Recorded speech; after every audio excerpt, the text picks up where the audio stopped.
Glória a Deus. Saudamos a igreja com a paz do Senhor Jesus. Amém, meus amados irmãos. É uma alegria muito grande estar com os irmãos nesta noite, adorando a Deus na beleza da sua santidade, porque Ele é digno de receber toda a honra, toda a glória e todo o louvor. Meus amados irmãos, confesso-vos que fiquei um pouco surpreso, mas Deus já havia me inquietado ontem, meu pastor, e eu fiquei surpreso, mas eu agradeço ao nosso pastor Francisco Técio, mais uma vez, pela confiança depositada em minha pessoa para transmitir à igreja uma palavra da parte do Senhor Jesus. Eu tive o privilégio de ministrar no tema da festividade, mas hoje eu gostaria de ler um texto, fugindo da leitura, em Efésios capítulo 5, epístola do apóstolo Paulo, no capítulo 5 de Efésios, versículos 18, 19, 20 e 21. Parabenizar mais uma vez a uma DEMP aniversariante pelos 25 anos que Deus tem proporcionado a cada um de vós, a toda a liderança, que Deus abençoe de forma poderosa, em nome do Senhor Jesus. Domingo passado eu disse ao nosso evangelista Antônio Weber, que hoje eu vejo aí uma nova safra de jovens, meu pastor. Creio que há 7 anos atrás, mais ou menos isso, não é? Muitos jovens que outrora formaram comigo, hoje estão casados, obreiros, outros afastados, e hoje eu vejo adolescentes e jovens, Deus reformulando a nossa juventude. Que Deus abençoe a cada um de vocês. Efésios capítulo 5, versículo 18, quantos acharam, digam amém.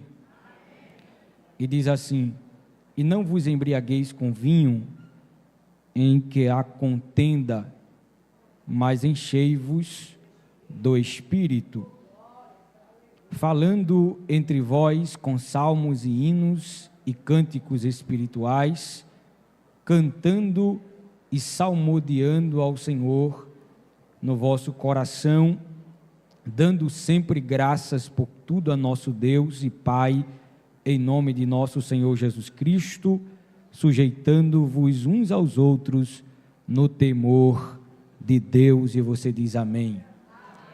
Queridos e amados irmãos, diante do texto que acabamos de ler, eu gostaria de falar um pouco sobre a importância de ser cheio do Espírito Santo.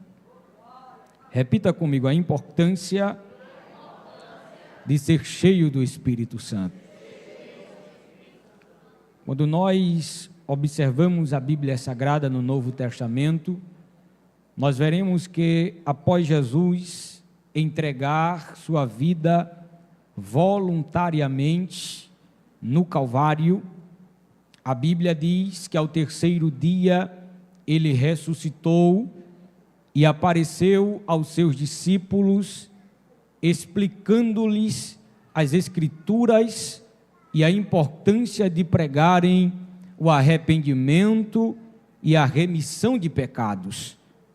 Após comissionar os seus discípulos a serem suas testemunhas até os confins da terra, em Atos dos Apóstolos, capítulo 1 e versículo 8, na qual Jesus disse: mas recebereis a virtude ou o poder do Espírito Santo que há de vir sobre vós, e ser-me-eis testemunhas, tanto em Jerusalém, como em toda a Judeia e Samaria, e até os confins da terra.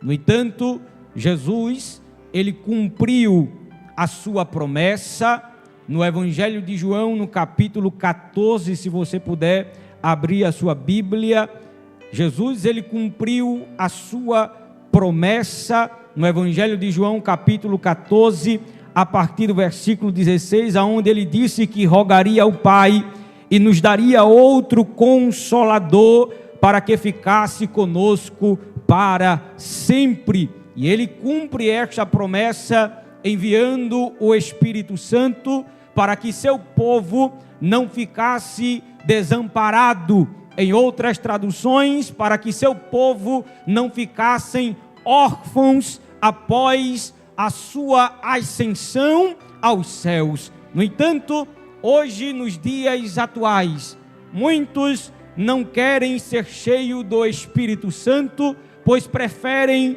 agir sobre seus próprios impulsos, achando que ser cheio do Espírito Santo é apenas confessar a Cristo e cultuar semanalmente na igreja. Mas Deus lhe trouxe aqui para lhe dizer que é preciso muito mais do que isto para ser cheio do Espírito Santo. Deus espera muito mais de nós, de cada um de nós, para nos revestirmos com o seu poder, pois Deus deseja que nos tornamos semelhantes a Ele em todos os sentidos. É por isso que o apóstolo Paulo, no capítulo 5 de Efésios, ele diz: sede, pois, imitadores de Deus, como filhos amados. Queridos e amados irmãos, juventude da casa do Senhor, quando falamos acerca do Espírito Santo, surgem algumas interrogações, como por exemplo,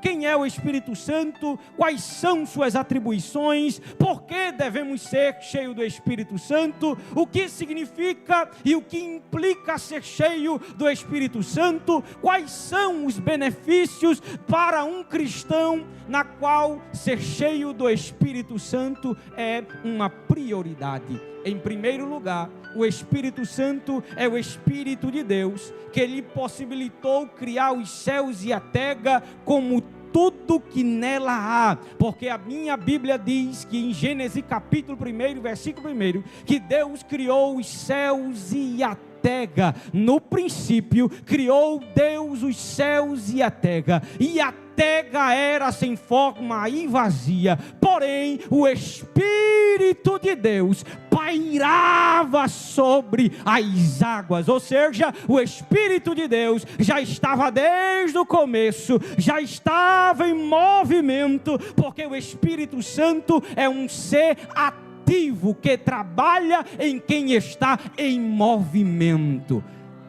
Eu gostaria que você me ajudasse a pregar nesta noite e diga assim para ele: o Espírito Santo só trabalha em quem está em movimento. Aleluia. E o Espírito de Deus pairava sobre as águas. Desde o princípio o Espírito Santo trabalha. Desde o princípio o Espírito Santo age, desde o princípio o Espírito Santo se move. E em segundo lugar, o Espírito Santo não é uma força, como pensam alguns teólogos, não é um fantasma, mas é o próprio Deus, visto que Deus é Espírito. Em terceiro lugar, como Deus, o Espírito Santo possui alguns atributos divinos, como imortalidade, eternidade, onipresença, onipotência, onisciência, personalidade, vontade, sentimento e pensamentos. Porém, queridos e amados irmãos, só aqueles que almejam uma vida sobre o controle e a dependência do Espírito Santo alcançarão as promessas de Deus em sua totalidade. Tem alguém aqui nesta noite que tem promessa? Eu vou repetir isso aqui para que você entenda. Somente alguém que almeja uma vida sobre o controle e a dependência do Espírito Santo alcançarão as promessas em sua totalidade. É por isso que devemos ser cheios do Espírito Santo. E Paulo, escrevendo aos Efésios, ele diz: não vos embriagueis com vinho, mas enchei-vos do Espírito Santo. Em primeiro lugar, é importante ter uma vida cheia do Espírito Santo. É importante um jovem ser cheio do Espírito Santo na casa do Senhor. É importante um servo de Deus ser cheio do Espírito Santo na presença de Deus. Mas observe comigo em sua Bíblia, em Efésios capítulo 5, versículo 18. Observe comigo a expressão paulina quando ele diz: enchei-vos. Enchei-vos do quê? Enchei-vos do Espírito. E esta expressão dá a entender que é um imperativo plural. Enchei-vos do Espírito. Isso significa dizer que não é uma opção de vida ser cheio do Espírito Santo, mas é uma ordem que deve ser obedecida. É por isso que o apóstolo Paulo, ele abre a boca e diz aos Efésios: enchei-vos. Paulo não está perguntando se eles querem ser cheios. Paulo não está dizendo que eles podem ser cheios. Paulo está dizendo: enchei-vos do Espírito, que no original está na voz passiva, o que dá a entender que Paulo está fazendo um convite aos Efésios à rendição. Ou seja, Deus está dizendo: deixai-vos encher do Espírito. Deixai-vos encher do Espírito. Isto implica dizer obediência e submissão. Submissão e obediência. Porque quem é cheio do Espírito Santo, ele é obediente e submisso àquele que está nos céus. Esse termo, quando Paulo ele diz: enchei-vos, está também no tempo presente, que no original grego traz a ideia de um ato contínuo, de crescimento, que não se pode deter. É por isso que o escritor João, no capítulo 3 e versículo 8, ele diz: o vento assopra onde quer, e ouves a sua voz, mas não sabes de onde vem, nem para onde vai. Assim é todo aquele que é nascido do Espírito. E deixa eu te dizer algo aqui: quem é cheio do Espírito Santo, ninguém consegue pará-lo. Eu vou repetir isso aqui: quem é cheio do Espírito Santo pode jogar na cova dos leões, Jesus fecha a boca do leão. Quem é cheio do Espírito Santo pode jogar na fornalha. Aí sabe o que Jesus faz? Jesus desce e passeia com seus servos na fornalha. Quem é cheio do Espírito Santo, ninguém consegue parar. Diga para alguém que está do seu lado e diga assim para ele: se Deus te chamou, se Deus te chamou, se prepara, vai ter levantes, vai ter inveja, vai ter problemas, mas Jesus está dizendo: nada vai deter, nada vai parar, nada vai te tirar da presença e da rota que Deus traçou para a tua vida. Tem alguém que crê nesta palavra? Levanta duas mãos para adorar, porque uma é pouca. Ninguém vai te parar, ninguém vai te deter, porque Deus te chamou. Eu cito Jesus aqui nesta noite. Elemanda labaracé.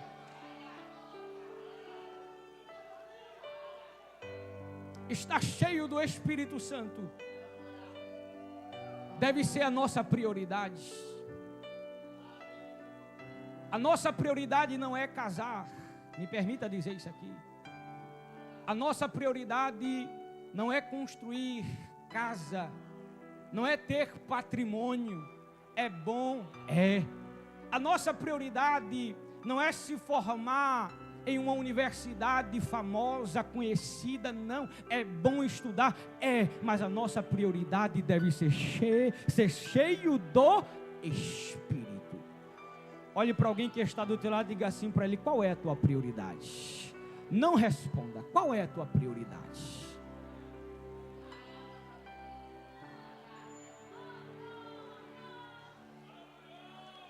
Qual é a tua prioridade?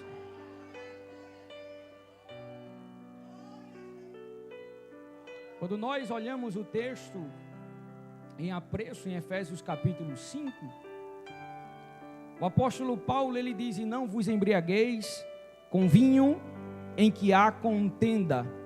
E ele completa: mas enchei-vos do... Me ajude a pregar: enchei-vos do... Perceba aqui que Paulo faz um contraste entre o vinho e o espírito. Porque após o álcool ser absorvido, ele vai para a corrente sanguínea, ele passa pelos órgãos até chegar ao cérebro. Nos 10 primeiros minutos, o álcool no sangue se torna um veneno.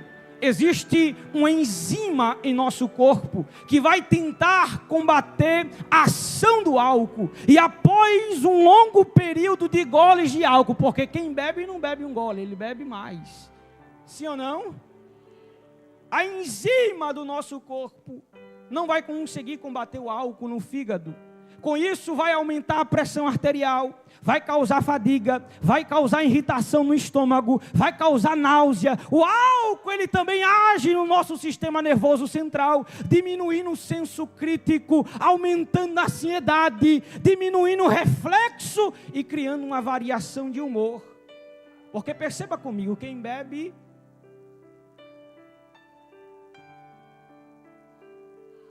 Tem uns que não tem nem aonde morrer, meu pastor Francisco Tess. Mas quando ele bebe, ele é o mais rico do bairro.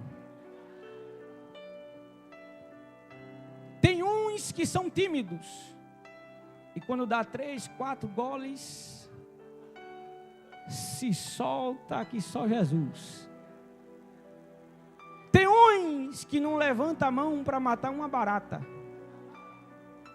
E quando tem umas goladas, ele é o mais brabo.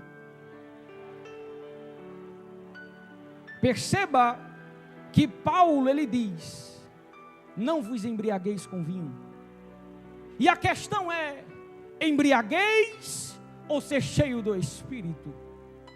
Pergunte isso para alguém que está do seu lado: embriagueis ou ser cheio do Espírito? Embriagueis ou ser cheio do Espírito?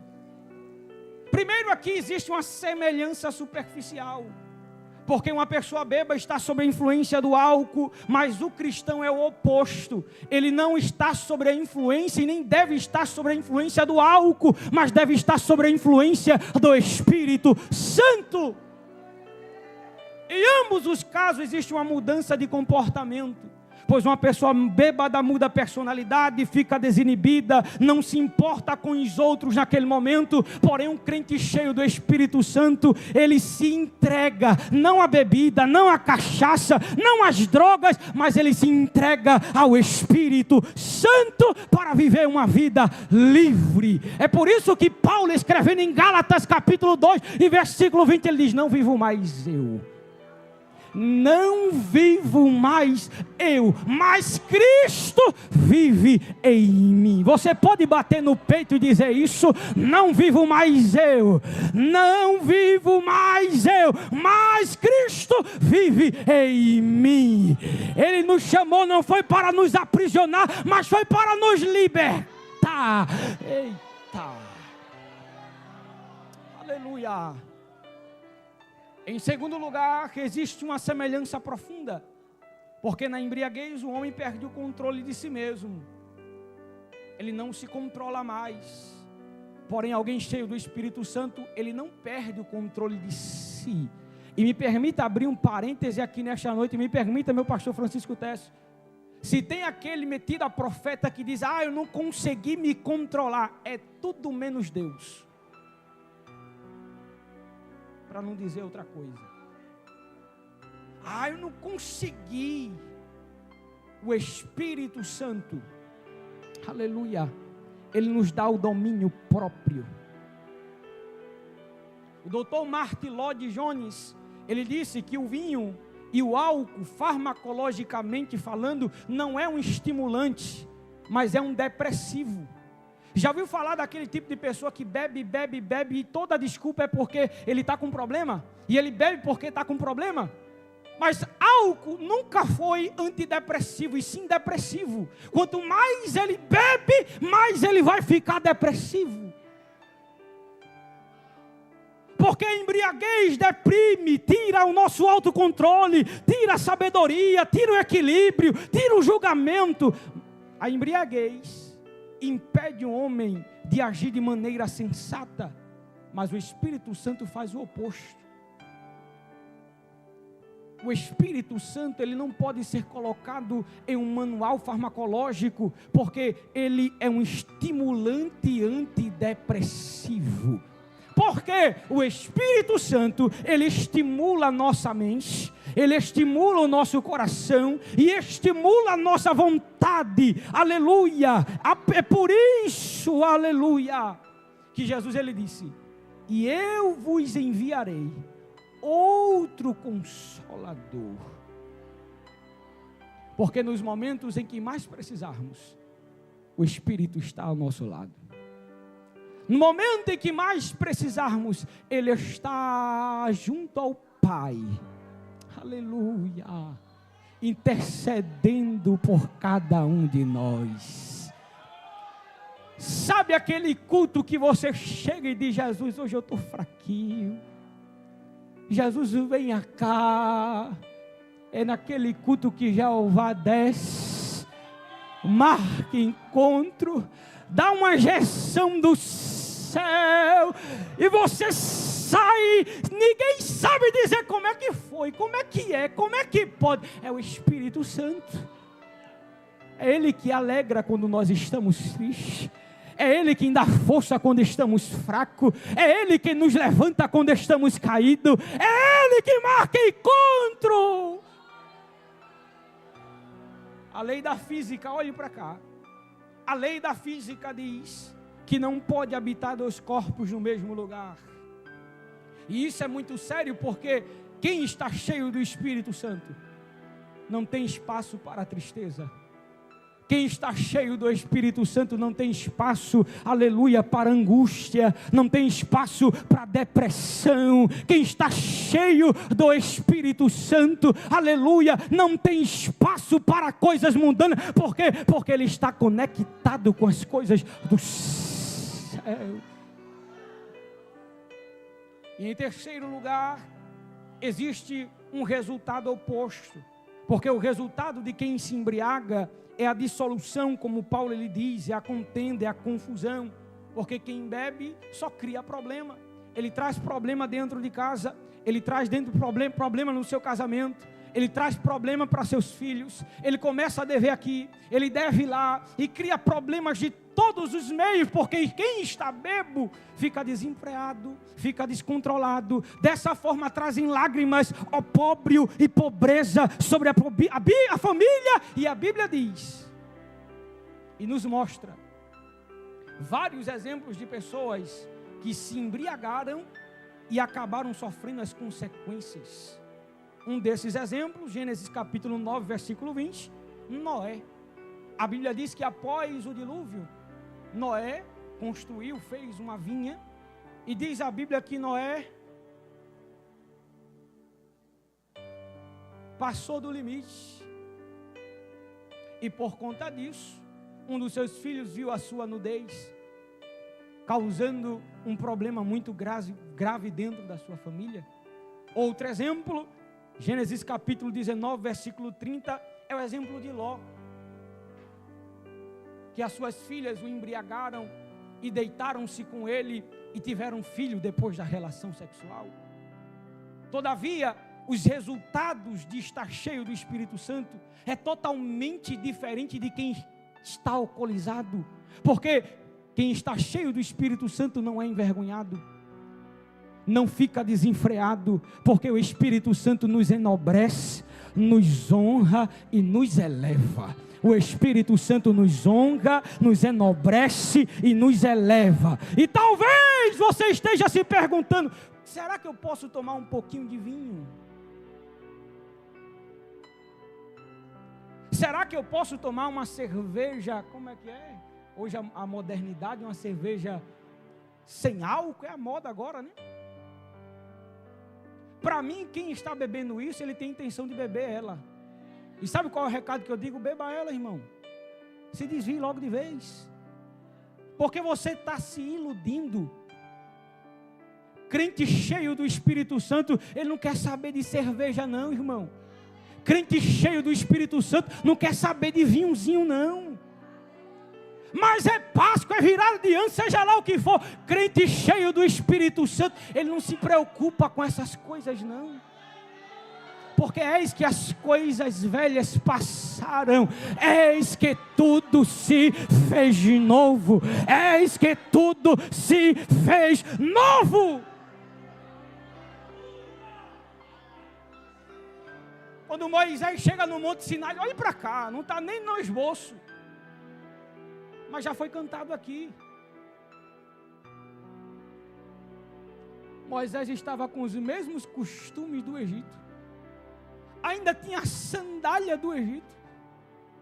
Aí Jeová diz assim, ó, tira as sandálias, em outras traduções, as alparcas dos teus pés, porque o lugar que tu pisas é santo. Em outras palavras, Deus estava dizendo, Moisés, para tu permanecer na minha presença, e para eu te usar como eu quero te usar, tu tem que deixar o passado para trás, tu tem que deixar o Egito para trás. Se tu bebia, não bebe mais. Se tu se prostituía, não se prostitui mais. Se tu fazia besteira, não faz mais. Por quê? Porque agora tu não vive Você vive na dependência do Espírito Santo de Deus. Tem alguém aqui que vive na dependência do Espírito Santo de Deus? Em primeiro lugar, no Antigo Testamento, os sacerdotes eram proibidos de entrar no templo embriagados. Levítico capítulo 10, versículo 8. Trazendo para os dias atuais, aplicando o texto, quem são os sacerdotes hoje? Ah, eu posso tomar um pouquinho, o que eu não posso é me embriagar. Isso é conversa do diabo. Ah, mas não tem nada não, é um pouquinho. Eu fico calado com um vinho, meu pastor Francisco Tessio. Porque segundo alguns cardiologistas, meu pai tem problema em coração, mas ele nunca fez isso. Mas os médicos, às vezes, passam para ele tomar, para cuidar da saúde. Aí é outra história. Mas eu lhe pergunto, quem já foi alcoólatra, ele vai tomar só uma dose? E me permita dizer, pobre, ele só para quando está jogado, desmantelado, quando envergonha a família, jogado na rua. É o que mais a gente vê. Por quê? Porque se ele não fizer isso, ele não bebeu. Eu posso tomar um pouquinho, o que eu não posso é me embriagar. Isso é conversa do diabo. Porque aplicando para hoje, os sacerdotes somos nós. Como se apresentar diante de Deus depois de tomar uma dose? Os reis no Antigo Testamento também não podiam se embriagar para não perder a capacidade de discernimento. Eles precisavam estar sóbrios para lidar com as coisas do reino. No Novo Testamento, porque alguém vai dizer assim, ah, mas o presbítero Lucas César só citou o Antigo Testamento, vamos para o Novo. Abra sua Bíblia, Lucas capítulo 21, versículo 34. A Bíblia diz, Jesus advertindo o povo a se precaver de certos comportamentos, dentre os quais está a embriaguez. Lucas capítulo 21, versículo 34. Eu vou ler esse texto aqui. Capítulo 21, versículo 34. E olhai por vós, para que não aconteça que o vosso coração se carregue de glutonaria, de embriaguez, dos cuidados da vida, e venha sobre vós de improviso aquele dia. Quem foi que disse isso aqui? Jesus. Está no Novo Testamento ou não está? Aí vamos para outro texto, mas eu não vou ler ele. 1 Pedro capítulo 4, versículo 2. Pedro fala sobre a embriaguez e outros vícios como algo comum para aqueles que vivem de modo contrário à vontade de Deus. Paulo, escrevendo em Romanos capítulo 13, versículo 13, também vai falar sobre a embriaguez como uma das obras da carne, e repreende aqueles que se embriagam. E correndo para o final, quais são os benefícios de ter uma vida cheia do Espírito Santo? Paulo, ele fez um contraste entre o vinho e o Espírito, e também vai falar sobre os resultados de uma vida cheia do Espírito Santo. Porque em primeiro lugar, ser cheio do Espírito Santo não é só pular, não é só entregar profecia ao vento, não é só marchar de um pé só, não é só chiar que nem um rádio velho.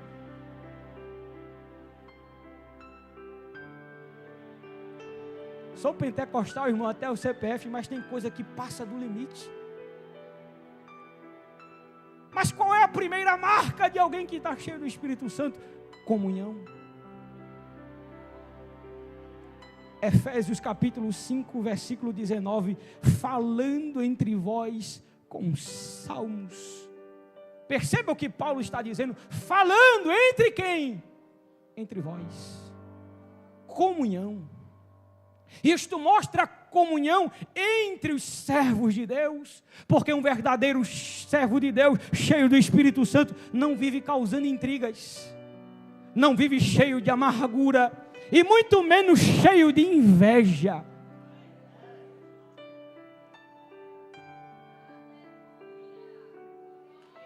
Aleluia.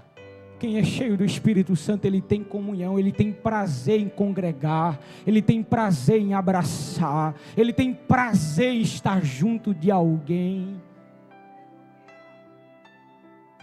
Se você chega na congregação e ele diz que é cheio do Espírito Santo, mas não fala com ninguém, ele é cheio de tudo, menos do Espírito Santo.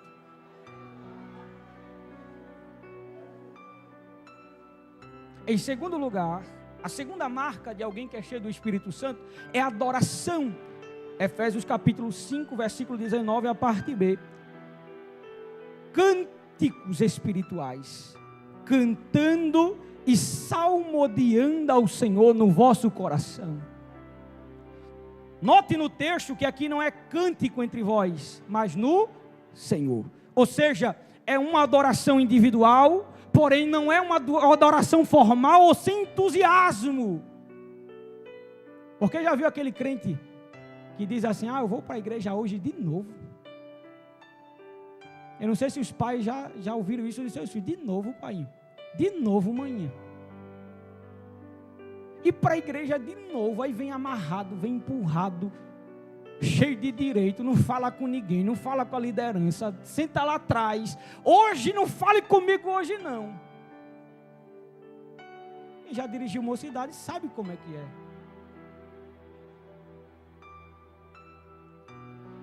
Tem crente que é assim, ele vem, mas não vem com entusiasmo, ele vem como obrigação, ele vem como mais um culto, ele vem, porém, devemos usar toda a nossa mente, toda a nossa emoção, toda a nossa vontade, todo o nosso corpo para adorar a Deus, porque um culto vivo não é carnal e muito menos o morto, mas é em espírito e em verdade.